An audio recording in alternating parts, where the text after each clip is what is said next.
Oke, mumpung trio tidur siang, nempatin janji ya untuk sharing mengenai toilet trainingnya trio dan juga tipsnya.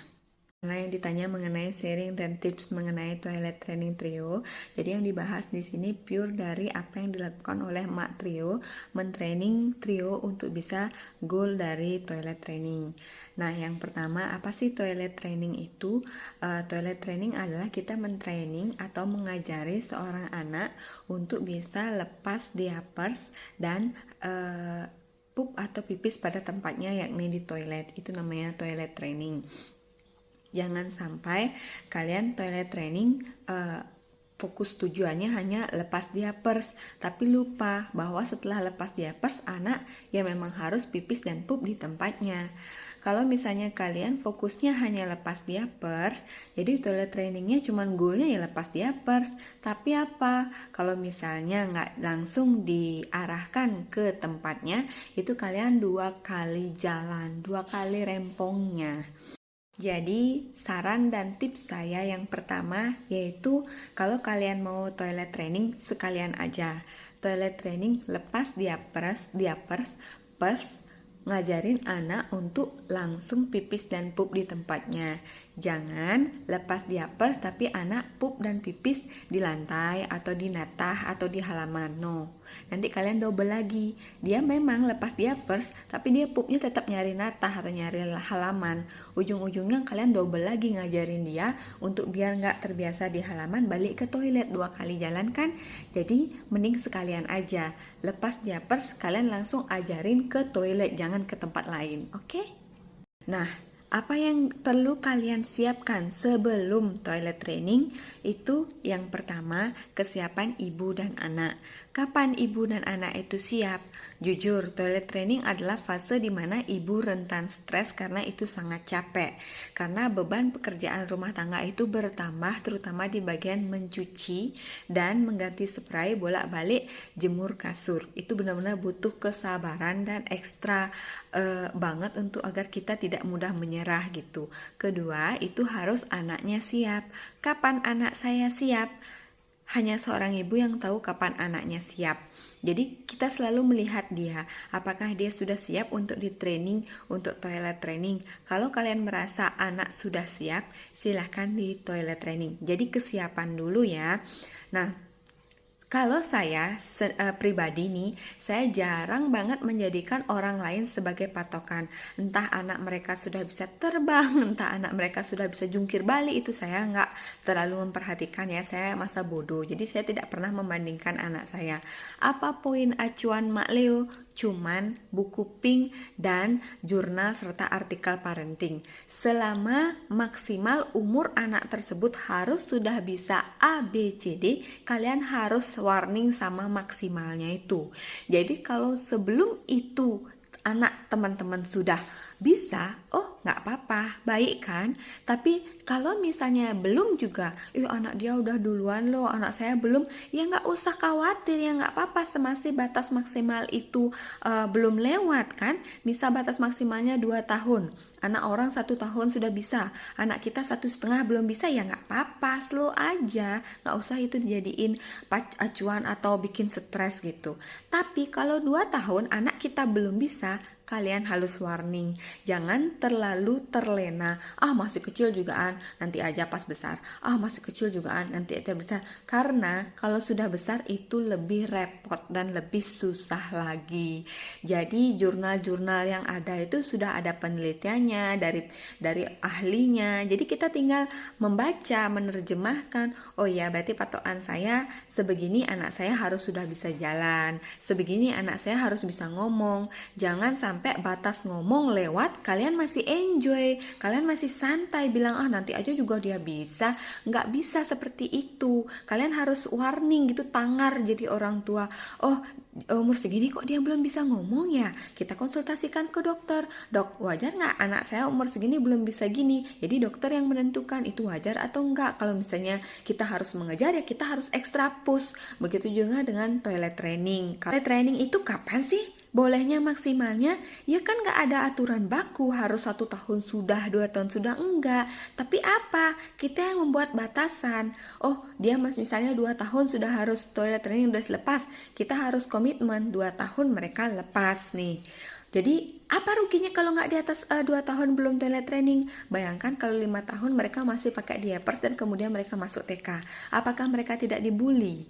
Apakah mereka tidak dikata-katain sama teman-temannya? Dan apakah itu juga tidak menimbulkan stres bagi pihak anak karena dia sendiri belum bisa mengontrol kalau dia pengen pipis pup ke kamar mandi teman-temannya sedangkan dia harus di tempat dan itu harus digantiin sama orang lain.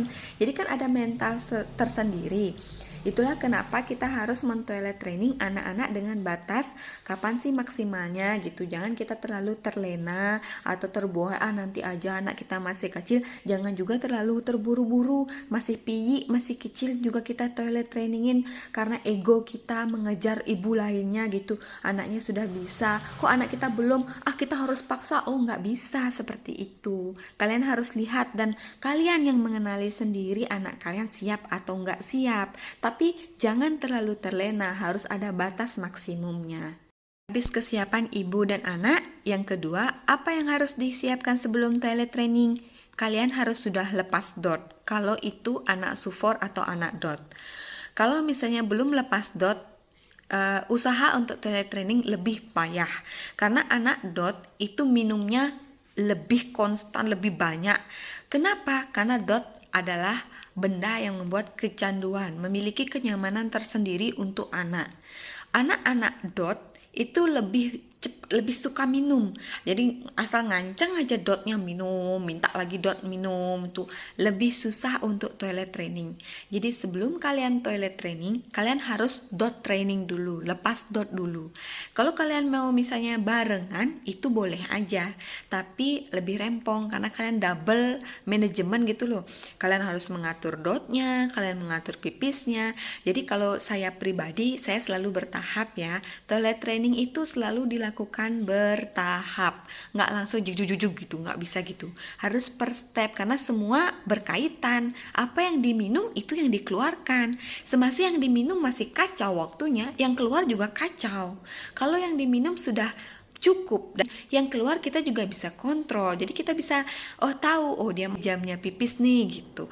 Jadi setelah kesiapan ibu dan anak, yang kedua harus lepas dot dulu baru kalian bisa toilet training. Gimana untuk anak-anak yang nen atau anak yang full ASI? Anak yang full ASI itu lebih gampang untuk di toilet training ketimbang yang dot. Kenapa? Kalau anak nen biasanya dia cepat kenyang, kalau sudah kenyang nennya dilepas. Kalau dot, anak dot itu lebih over loh, lebih kecanduan. Kemana aja dia pasti bawa dot. Main harus dot, nonton harus dot, keluar harus dot. Pokoknya lebih kecanduan dia sama dot. Jadi minumnya itu nggak teratur. Sedangkan ASI pasti nggak selamanya kan anak tuh netek kemana-mana 24 jam. Kalau dot, dia nggak butuh ibunya. Dia tinggal bawa itu dot kemana-mana. Jadi nggak ada ibunya gampang dia bawa dot. Kalau netek nen langsung kan dia harus perlu ibunya dulu, kan terkontrol kan minumnya, nggak sembarangan, nggak kayak anak dot. Itu kenapa saya bilang anak dot harus lepas dot dulu baru harus toilet training. Kalau anak nen kalian bisa barengan, nggak harus nunggu nyapih pun biasanya 2 tahun kan. Setelah 2 tahun kalian mulai toilet training boleh, atau 1,5 tahun boleh, tergantung kesiapan dan bagaimana kalian membuat batas maksimum itu. 2 kesiapan sebelum toilet training sudah.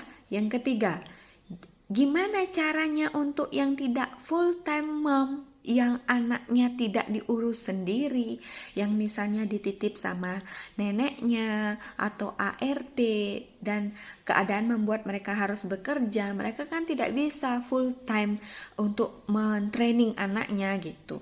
Kalau bagi saya, saran saya kalian komunikasikan sama pihak yang di rumah yang mengempu anaknya selain ibunya, misalnya neneknya, mertua, atau ibu kandung sendiri, itu misalnya, atau ART. Bicarakan, komunikasikan juga sama suami, Bu, atau gimana, bilang saya berencana mau lepas diapers si A gitu. Mulai sekarang minta tolong jangan dulu diapersin pagi-paginya ya Bu ya gitu. Kalian bisa mengkomunikasikan itu, tapi jangan lupa orang yang menjaga itu pasti dia capek, pasti dia banyak kerjaan. Sedangkan dia sudah dimintain tolong ngempu. Gimana alternatifnya? Bilang juga, ibu nanti kalau dia ngompol atau gimana, pakaiannya nggak usah dicuci ya, nanti saya laundry aja, atau nggak nanti saya pulang cuci aja. Jadi kita juga harus tangar sama yang ngempu biar nggak rempong gitu loh. Jangan misalnya mereka sudah bantu ngempu, terus kita mau toilet training, kan mereka capek nih keteteran ngurusin ompol, spray dan lain sebagainya. Ya kita harus mencari sumber tambahan, baik tenaga tambahan, alternatif laundry, alternatif kita mau nyuci atau gimana aja kesepakatannya. Terus yang terpenting, terutama misalnya kalau misalnya ngempu dari pihak mertua, saran saya berikan suami yang berkomunikasi terhadap mertua tentang apa yang ingin kalian tuju gitu loh.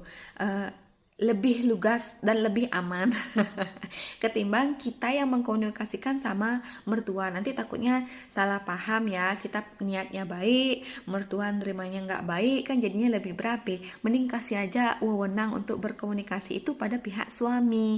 Jadi suami yang mengkomunikasikan apa keinginan kita sebagai orang tua terhadap anak yang kebetulan dibantu dirawat oleh mertua atau siapa. ART juga sama kan. Kalau ART misalnya kita mau di toilet training, kasih tahu dia nanti pagi jangan dipakein pempas dulu ya, jangan dipakein diapers dulu ya, seperti itu. Jadi kalian harus mempersiapkan 3 ini. Yang satu kesiapan ibu anak, yang kedua lepas dot atau ngatur neneknya, yang ketiga ya komunikasikan sama pihak keluarga. Beda cerita dengan saya yang pribadi nih. Saya yang ngurus sendiri kan beda cerita lagi. Tapi waktu zamannya Doi Gita itu sama Doi Dira kan saya di rumah, masih sama keluarga besar, masih sama mertua, jadi kan nggak full saya. Ya saya bilang sama ibu mertua, sama Aji, bilang Doa yuk nggak pakai pempes dulu, jadi dia harus pakai celana gitu. Nah sekarang pas Trisa ya di sini saya sendiri, ya saya sendiri yang menghandle. Jujur 3 anak itu beda-beda loh. Gita sama Dira itu cuma sebulan 2 bulan lepas. Kalau Trisa lama, dia setahun. Kenapa dia sampai lama setahun? Karena dia mengalami perpindahan rumah sampai 2 kali. Dari Bali ke kos yang pertama, kemudian dari kos pertama dia ke rumah kontrakan yang ini. Jadi jenis toiletnya beda-beda. Dia kan bingung. Namanya anak kecil kan disuruh pipis sendiri atau pipis di tempat itu kan harus adaptasi dengan tempatnya, nyaman apa enggak, aman apa enggak. Pada fase adaptasi itu, tiba-tiba dia pindah rumah, ubah lagi, ngulang lagi diadaptasi sama toiletnya, ngulang lagi dia membuat kenyamanan sama toiletnya. Jadinya fasenya dia lebih lama karena sesudah persiapan, kalian untuk tips dan sharing untuk toilet trainingnya sekarang ya. Nah toilet training itu secara garis besar itu bertahap, berstep dia. Nggak bisa kalian langsung jedeng sekalian lolosin semua atau terapin semua, nanti anaknya stres, ibunya juga stres. Kenapa anak bisa stres? Apapun kebiasaan yang sudah dia lakukan lama, tiba-tiba kita rubah secara tiba-tiba, itu membuat dia kaget dan bingung. Dia bakalan bingung.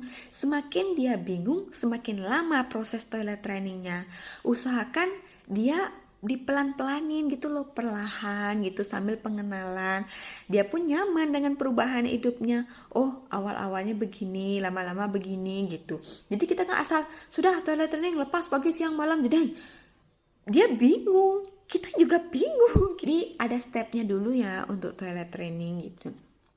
Kalau Gita Dira Trisa itu selalu memiliki perlak. Sebelum toilet training saya belikan dia perlak yang lebar, itu 2 meteran ada kayaknya. Pokoknya yang cukup untuk dia guling-guling deh, mengcover dia guling-guling. Itu untuk meminim kalian stres ganti spray sama ngajang kasur. Ya kalau kasur kalian ringan, kalau berat itu kan capek kita bolak-balik. Ya kalau lagi musim kering, kalau musim hujan susah juga kan. Jadi solusinya apa? Perlak. Dia tidur di atas perlak. Kalau ngompol yang basah cuman dia, nggak ke semua. Jadi pasti baju-baju sampai ke atasnya dia basah. Terus gimana? Itulah tujuannya. Kita membuat dia tidak nyaman. Kita membuat dia sadar bahwa itu tidak nyaman. Solusinya apa? Itu yang kita terapkan sama dia. Kita ajak dia ngobrol si anak ini.